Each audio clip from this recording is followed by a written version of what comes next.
Today's video is a bit early and not at 6 a.m. CET, but we all know this is an important step on the path of British politics since Brexit, because the results of the vote of no confidence are in. The trigger for the vote was the affair about parties in Johnson's official residence during the corona lockdown. The necessary number of requests from Tory MPs to schedule the party's vote of no confidence was reached on Sunday. According to the party statutes, in order to obtain such a vote, at least 15% of Tory MPs must express their support in letters to the relevant Conservative committee, the 1922 committee. So Tory MPs have voted. All 359 MPs cast their votes. There were no invalid votes, and 211 MPs voted in favour of Boris Johnson, 148 voted against him. 148 votes is a much higher number than the days of Theresa May, when she had to face a vote of no confidence. Only 133 MPs voted against her, and she had to resign just 6 months after that. No vote of no confidence can be held in the next 12 months after such a vote, though, because that's what the statutes of the Conservative Party say at the moment. But what does this result mean for Boris Johnson and for the UK? His supporters will say he won, no matter how big. He's thus confirmed in office, and now Partygate and all other scandals should be forgotten. But they make it too easy for themselves. Many of the votes cast for Boris Johnson are from MPs whose own jobs depend on Johnson's political survival.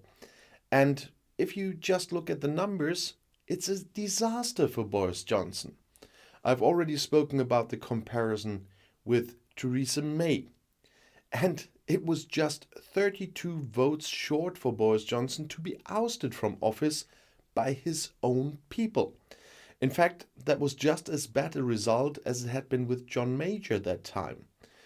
And I also saw Boris Johnson's statements on this vote, and I really can't stop shaking my head.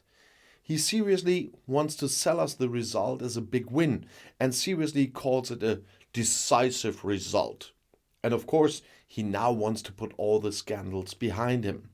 It was the media anyway that wanted it for their reports for a long time to come. Well, I know that stuff from our Nazis here. The media is always to blame. And he seriously compares this vote with the election as party leader at that time. And this now would be even a better result today. Yes, back then he got 51% of members and now 60% of Tory MPs.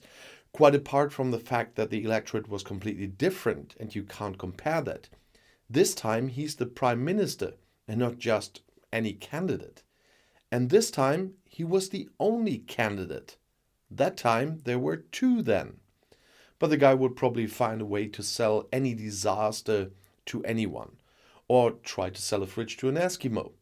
This guy is just ridiculous. But his paid followers already parroted this official line in the first interviews, and that was obviously quickly prepared. Well, he doesn't want anyone to report his lies and scandals anymore, of course. Yeah, but bad luck, Boris. I won't stop talking about it for as long as necessary. Johnson had come under pressure after details came to light about parties at his Downing Street office during the corona lockdowns, some of which were excessive. The Conservative politician tolerated the celebrations and even attended some of them. An investigative report accused Downing Street officials of leadership failure. And Johnson himself was fined for attending an illegal lockdown party, becoming the first UK Prime Minister to be proven to have broken the law. But it wasn't just his lax attitude towards his own rules that got Johnson's opponents in his own party on the barricades.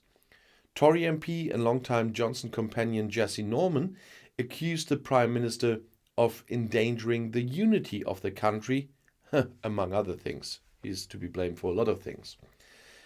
He described the confrontational course with Brussels on the Northern Ireland question as economically very harmful, politically foolish, and almost certainly illegal. He described Johnson's plan to deport refugees to Rwanda as ugly, likely counterproductive, and of dubious legality. However, he does not have a long-term political agenda. Instead, you're just trying to campaign, constantly changing the subject and creating political and cultural divides, mostly for your own benefit. That's what Norman said, and I definitely agree with him. Also of concern to Johnson was that the rebellion did not appear to be coming from just one wing of the party. For example, his critics include both die-hard Brexit supporters, such as Steve Baker and ex-Brexit Secretary David Davis, as well as Remainers such as Tobias Ellwood, who recently called for a return to the EU single market. For months, party colleagues had repeatedly called on Johnson to resign. The attempt to chase him out of office has now failed for the time being. As I said, under current party rules, no confidence vote may be attempted against Johnson for a period of 12 months. But the hope that criticism of him will now fall silent is also likely to be in vain. Although Johnson still has the majority of the parliamentary group behind him, the fronts within his own party seem so entrenched that governing is likely to become increasingly difficult for him. The next crisis for Johnson looms when by-elections are held in 2 English constituencies on June 23rd. In at least one of them, the Tories must brace themselves for a heavy defeat. And Boris Johnson is already personally responsible for his party's disastrous performance in the local and regional elections a few weeks ago. In American politics, a head of government who is so incapacitated and battered is called a lame duck. We'll see how much longer we have to deal with this duck.